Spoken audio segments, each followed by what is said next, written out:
বৌদি বৌদি। কি হয়েছে ঠাকুরজি, আবার ঝামেলা করে চলে এসেছো? না না বৌদি, আমি ঝামেলা করে আসিনি। দাদা রাস্তায় অ্যাক্সিডেন্ট করে একদম মারা গেছে।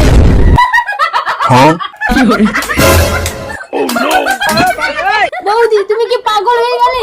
দাদার মৃত্যু সংবাদ শুনে তুমি হাসছো? रुको जरा। এই জন্য বলি ঠাকুরজি, যে কোনো জিনিস ডবল বানিয়ে রাখতে হয়, তাহলে একটা শেষ হলে আরেকটাকে কাজে লাগাতে পারবে।